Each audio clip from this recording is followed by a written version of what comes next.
Assalamualaikum warahmatullahi wabarakatuh. Welcome back to my YouTube channel Lestari Daswan. Halo Sobat Lestari, gimana nih kabarnya hari ini? Alhamdulillah baik kan?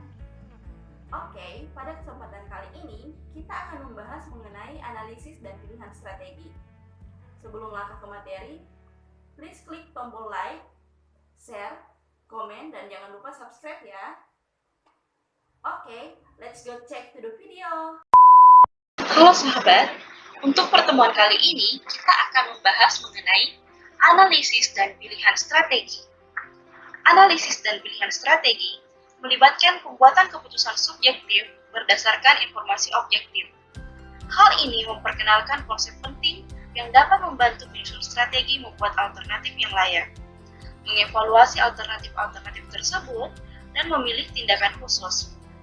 Selain itu, dijelaskan pula aspek perilaku dalam memformulasikan strategi, termasuk pertimbangan politik, kultur, etika, dan pertanggungjawaban sosial. Oke, selanjutnya adalah karakteristik analisis dan pilihan strategi. Karakteristik dan analisis pilihan strategi berfokus pada membuat dan mengevaluasi strategi alternatif, serta memilih strategi yang ingin diraih. Analisis dan pilihan strategi melakukan pencarian untuk menentukan tindakan alternatif yang paling memungkinkan perusahaan untuk mendapatkan tujuan dan misinya. Strategi perusahaan, tujuan, visi, dan misi saat ini bersama dengan informasi audit internal dan eksternal, serta memberikan dasar untuk membuat dan mengevaluasi strategi alternatif yang layak. Proses membuat dan memilih strategi. Penyusun strategi tidak perlu mempertimbangkan semua alternatif yang layak yang dapat bermanfaat bagi perusahaan. Mengapa demikian? Karena tidak terbatasnya tindakan yang mungkin dilakukan dengan serta cara-cara mengimplementasikan tindakan ini. Oleh karena itu, seperangkat strategi alternatif yang paling menarik harus dikembangkan. Untuk mengidentifikasi dan mengevaluasi strategi alternatif, sebaiknya melibatkan banyak manajer dan karyawan yang sebelumnya merumuskan pernyataan visi dan misi organisasi, melakukan audit eksternal, dan melakukan audit internal. Oke, yang kedua adalah kerangka kerja formulasi strategi.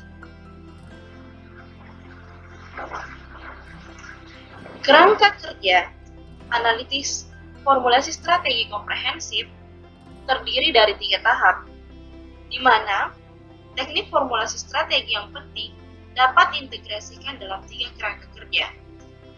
Seperti pada gambar ini, terdiri dari 3 tahap. Yang pertama adalah tahap input, terdiri dari EP, IP, dan CPM. Yang kedua adalah tahap pencocokan, terdiri dari 5 langkah, dan yang terakhir adalah tahap keputusan, terdiri dari 1 matriks, yaitu KSPM. Oke, seperti yang kita lihat adalah matriks EP, di mana matriks EP memungkinkan para penyusun strategi untuk meringkas dan mengevaluasi informasi ekonomi, sosial, budaya, demografi, lingkungan politik, pemerintah, hukum, teknologi, dan persaingan.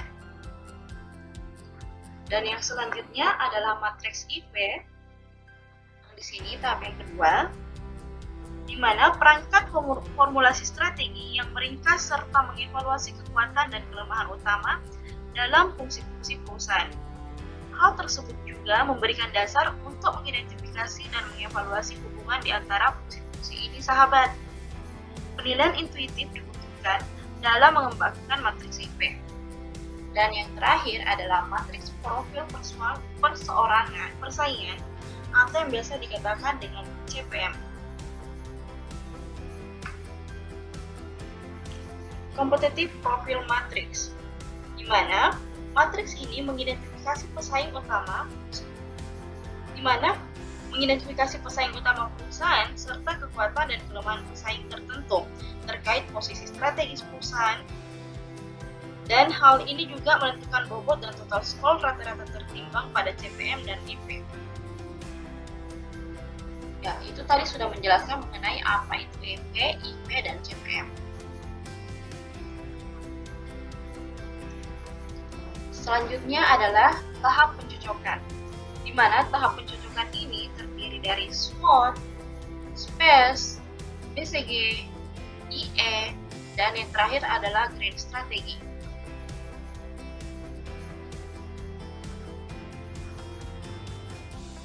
Oke. Di dalam tahap pencocokan, strategi terkadang didefinisikan untuk dibuat organisasi antara sumber daya internal, kemampuan, dan kesempatan serta risiko yang diciptakan oleh faktor eksternalnya. Tahap pencocokan kerangka kerja, formulasi strategi terdiri dari 5 teknik yang tadi sudah saya sampaikan, dan alat-alat ini bergantung pada informasi yang diturunkan dari tahap input sebelumnya untuk mencocokkan kesempatan dan ancaman eksternal dengan kekuatan dan kelemahan internal. Pencocokan atau matching, internal dan eksternal adalah faktor kesuksesan penting dan merupakan kunci untuk secara aktif membuat strategi alternatif yang sesuai. Dalam berbagai situasi, hubungan internal dan eksternal lebih kompleks, dan pencocokan membutuhkan berbagai penyelarasan untuk setiap strategi yang dibuat. Kesuksesan pencocokan dari faktor internal dan eksternal bergantung pada faktor-faktor yang mendasari baik secara spesifik dan dapat dilakukan. Oke, kita melangkah ke matriks SWOT. Di mana matriks SWOT ini biasa disingkat dengan Strength, Weakness, Opportunity, Threat adalah alat pencocokan yang penting untuk membantu manajer mengembangkan 4 tipe strategi. Strategi kekuatan kesempatan atau yang biasa disingkat dengan SO, strategi kelemahan kesempatan biasa disingkat dengan WO, dan strategi kekuatan ancaman biasa disingkat dengan ST, dan yang terakhir adalah strategi kelemahan ancaman. Strategi SO adalah menggunakan kekuatan internal perusahaan untuk mengambil keuntungan dari kesempatan eksternal. Semua manajer menginginkan organisasi mereka berada dalam posisi saat kekuatan internal dapat digunakan untuk mengambil keuntungan dari tren dan kejadian eksternal. Selanjutnya adalah strategi WO yang bertujuan untuk meningkatkan kelemahan internal dengan mengambil keuntungan pada kesempatan eksternal. Dan yang ketiga adalah strategi ST yang menggunakan kekuatan perusahaan untuk menghindari atau mengurangi dampak ancaman eksternal. Ini tidak berarti bahwa organisasi yang kuat selalu menemui ancaman dalam lingkungan eksternal. Dan selanjutnya adalah strategi WT adalah taktik defensif yang dilakukan untuk mengurangi kelemahan internal dan menghindari ancaman eksternal. Oke.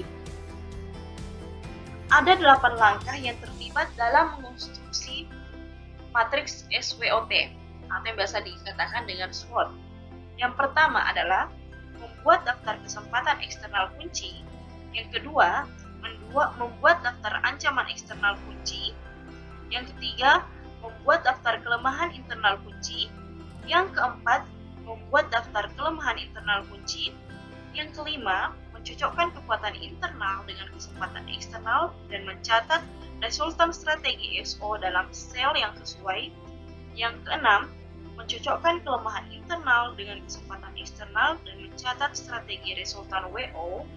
Yang ketujuh, mencocokkan kekuatan internal dengan ancaman eksternal dan mencatat strategi resultan ST. Dan yang terakhir atau yang ke-8, mencocokkan kelemahan internal dengan ancaman eksternal dan mencatat resultan strategi WT.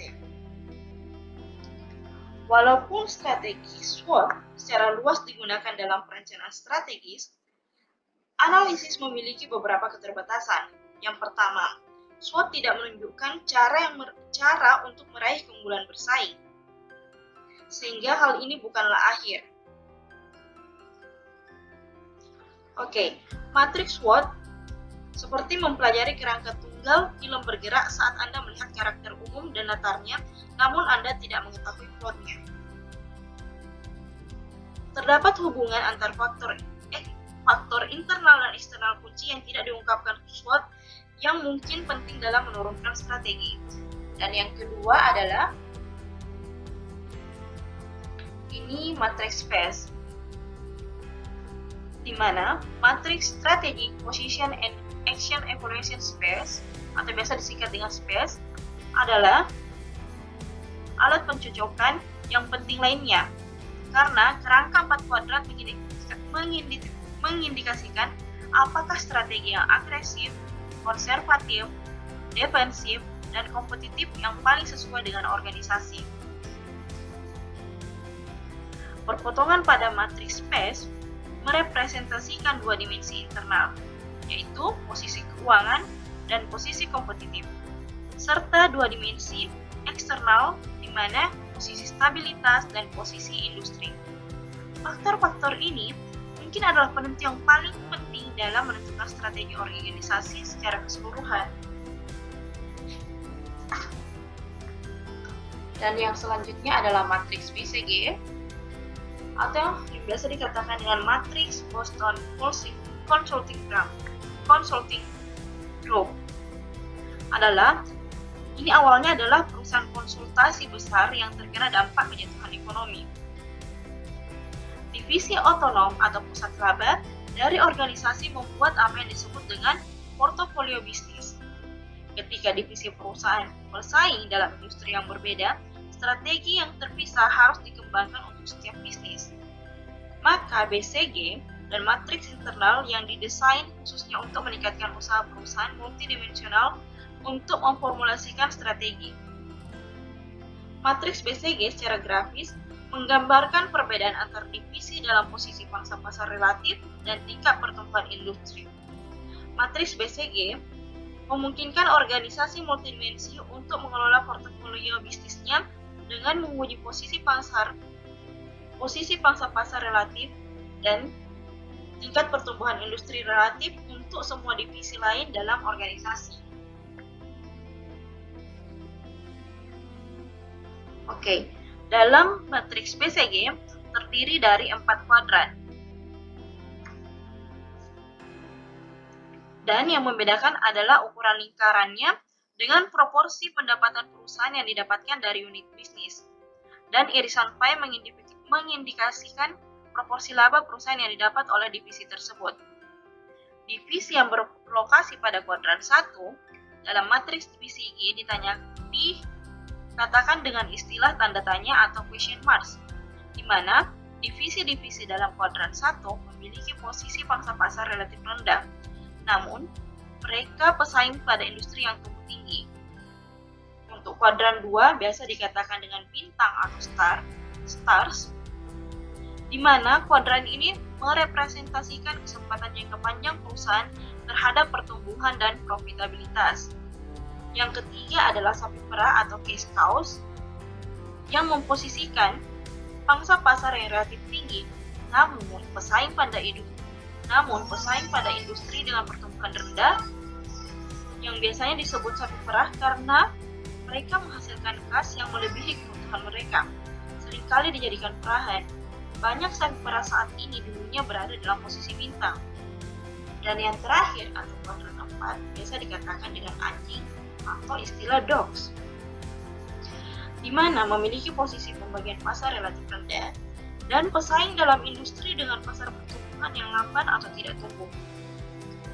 Keuntungan terbesar dari matriks BCG ini adalah ia menarik perhatian dari aliran ke kas. Dari perhatian ke aliran kas, karakteristik investasi dan kebutuhan berbagai divisi perusahaan. Divisi-divisi dari banyak perusahaan berevolusi dari waktu ke waktu. Anjing menjadi tanda tanya menjadi bintang menjadi sapi perah, dan sapi perah menjadi anjing di perubahan berkelanjutan searah jarum jam. Yang terjadi, bintang menjadi tanda tanya menjadi anjing menjadi sapi perah. arah dan aliran kas menjadi bintang dalam putaran arah jarum jam.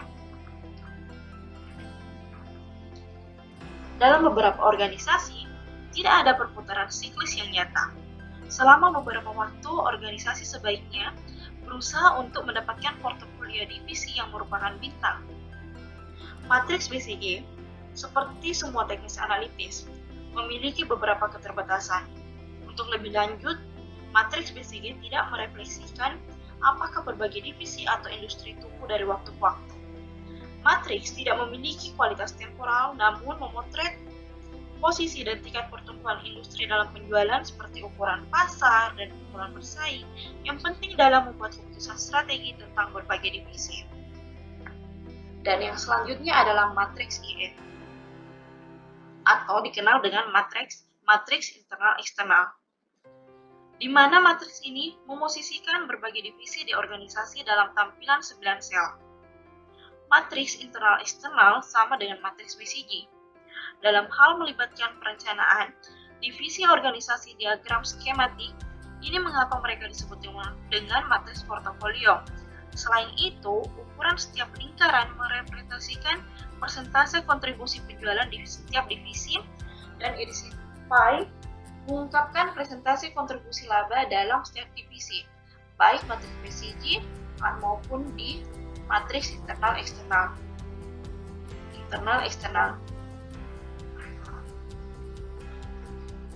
Namun, terdapat beberapa perbedaan penting antara matriks BCG dan matriks IE. Yang pertama adalah sumbunya berbeda. Matriks IE membutuhkan lebih banyak informasi tentang divisi daripada matriks BCG. Lebih lanjut lagi, implikasi strategis dari setiap matriks berbeda. Untuk alasan-alasan ini, penyesuaian strategi dalam perusahaan multidimensi seringkali mengembangkan matriks BCG dan matriks IE untuk saat ini. Kemudian mengembangkan matriks terproyeksi untuk merefleksikan harapan di masa yang akan datang. Analisis sebelum dan sesudah prediksi memperkirakan dampak yang diharapkan terhadap keputusan strategi di portofolio divisi strategi. Dan yang terakhir adalah matriks grand strategi. Matriks grand strategi adalah matriks yang terakhir di dalam tahap pencocokan sebelum matriks SWOT, SPACE, IE, BCG. Jadi matriks ini adalah matriks yang terakhir yang digunakan dan telah menjadi alat yang populer untuk memformulasikan strategi alternatif. Semua organisasi dapat diposisikan dalam salah satu 4 kuadran strategi matriks grand strategi. Divisi perusahaan pun dapat diposisikan. Matriks grand strategi didasarkan oleh dua dimensi evaluatif, posisi bersaing dan pertumbuhan pasar industri. Beberapa industri yang pertumbuhan tahunannya dalam penjualan melebihi 5% dapat dianggap sebagai pertumbuhan yang cepat. Strategi yang dapat dipertimbangkan oleh suatu organisasi disusun berdasarkan urutan daya tariknya dalam setiap kuadran matriks. Perusahaan yang berlokasi pada kuadran 1 dari matriks grand strategi berada dalam posisi strategi yang baik. Untuk perusahaan-perusahaan ini, konsentrasi berkelanjutan pada dasar saat ini atau penetrasi pasar dalam pengembangan pasar dan produk adalah strategi yang sesuai. Perusahaan-perusahaan yang diposisikan dalam kuadran 2 perlu mengevaluasi pendekatan saat ini ke pasar yang lebih serius. Dan yang selanjutnya adalah organisasi di kuadran 3, pesaing di industri dengan pertumbuhan yang lambat dan memiliki posisi bersaing yang lemah. Dan yang terakhir adalah bisnis di kuadran 4, memiliki kemampuan posisi bersaing yang kuat namun berada di dalam industri yang tumbuh dengan lambat. Oke. Ini tadi adalah semuanya matriks di tahap pencocokan. Selanjutnya, di tahap keputusan atau stage 3, terdapat the decision stage matriks QSPM, atau merupakan kepanjangan dari Quantitative Strategic Planning Matrix. QSPM adalah alat yang memungkinkan penyusun strategi untuk mengevaluasi faktor kunci internal, seperti alat analisis formulasi strategi lainnya, di mana KSPM mensyaratkan penilaian dan intuisi yang baik. Secara konseptual, KSPM menentukan daya tarik relatif dari berbagai strategi berdasarkan sejauh mana faktor kesuksesan kunci internal dan eksternal dimanfaatkan atau ditingkatkan.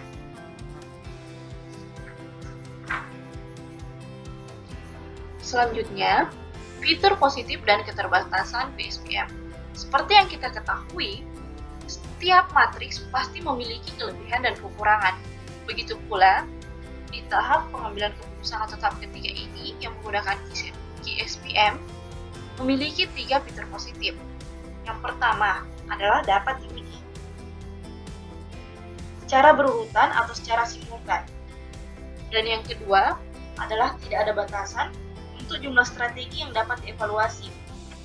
Dan yang ketiga adalah, atau fitur lain dari KSPM, penyusun strategi perlu mengintegrasikan faktor eksternal dan internal ke proses keputusan. Mengembangkan KSPM membuat faktor-faktor kunci akan dilihat secara berlebihan atau diberi bobot secara tidak sesuai. KSPM menarik perhatian untuk hubungan penting yang mempengaruhi keputusan strategi. Walaupun mengembangkan KSPM membutuhkan sejumlah keputusan subjektif, membuat keputusan kecil di sepanjang proses akan meningkatkan probabilitas bahwa keputusan strategi akhir akan paling baik bagi organisasi. Dengan beberapa kelebihan seperti yang 3 saya sampaikan ini, bukan berarti KSPM tidak memiliki fitur negatif. Maaf ya, di sini adalah fitur negatif. Oke, yang pertama adalah kekurangan dari KSPM adalah selalu mensyaratkan penilaian intuitif dan asumsi terdidik. Dan yang kedua adalah skor peringkat dan daya tariknya membutuhkan keputusan penilaian meskipun mereka sebaiknya berdasarkan informasi objektif. Diskusi di antara para penyusun strategi, manajer, dan karyawan dalam proses formulasi strategi termasuk pengembangan KSPM. Dan yang ketiga, hasil dari matriks KSPM ini hanya menyampaikan informasi sebaik hasil sebelumnya. Jadi tidak lebih baik dari data-data yang sebelumnya disampaikan.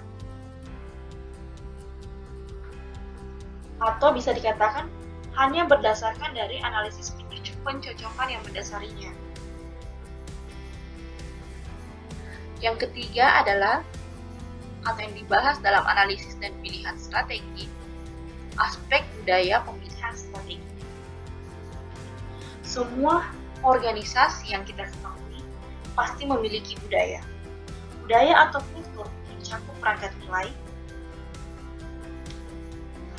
nilai, keyakinan, perilaku, adat, norma, kepribadian, dan pahlawan yang menggambarkan perusahaan. Hal ini bukan hal yang tidak diketahui oleh orang lain. Intinya di dalam setiap perusahaan itu memiliki budaya. Budaya adalah cara yang unik di dalam organisasi dalam melakukan bisnis. Hal itu merupakan dimensi manusia yang menciptakan solidaritas dan makna, serta menginspirasi komitmen dan produktivitas dalam suatu organisasi ketika perubahan strategi dibuat.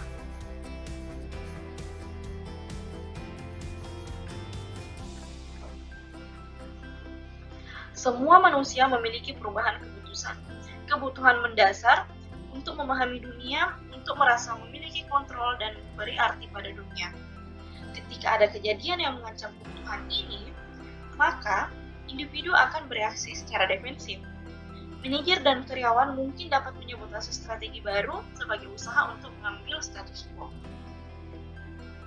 Oke, menguntungkan untuk melihat manajemen strategi dari perspektif budaya, karena kesuksesan seringkali bergantung pada derajat dukungan bahwa strategi menerima kultur perusahaan. Bagaimana jika budaya pendukung tidak ada dan tidak ditanamkan? maka akan terjadi perubahan strategi yang tidak efektif dan kontraproduktif. Dan yang selanjutnya adalah politik pemilihan strategi. Semua organisasi bersifat politis. Jika tidak dikelola, manuver politik akan menghabiskan waktu yang berharga, menumbangkan tujuan organisasi, dan menghabiskan energi manusia. Seperti ini yang kita baca. Dan menghasilkan kerugian pada beberapa karyawan yang bernilai. Terkadang, politik dan preferensi personal menyusup dalam strategi pemilihan keputusan.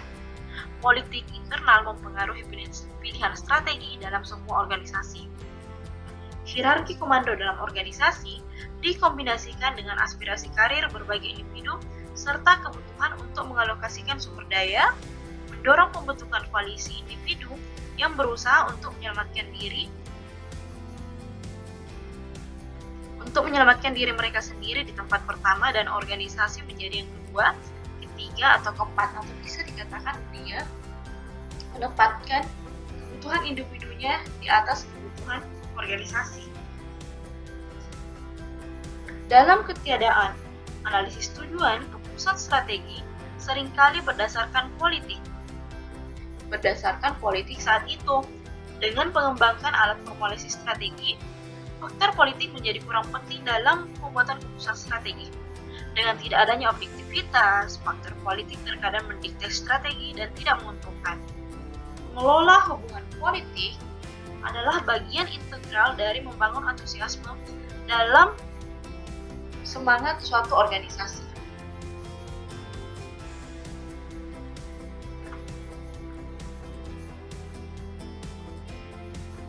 Jadi, ini dalam bentuk tanggung jawab. Apabila ketiadaan analisis tujuan yang disampaikan, maka keputusan strategi sering berdasarkan politik saat itu. Jadi kita setiap memformulasikan strategi pasti berdasarkan kembali ada atau tidaknya keputusan strategi pada saat itu. Dan apa yang berlaku, misalnya di saat sekarang, maka itulah yang akan diterapkan di dalam politik organisasi. Oke sahabat, sudah disimak baik-baik nggak materinya? Sudah kan? Oke, cukup sekian materi pada kesempatan kali ini. Lebih dan kurangnya mohon maafkan. Wabillahi taufiq wal hidayah, wassalamualaikum warahmatullahi wabarakatuh. See you next time.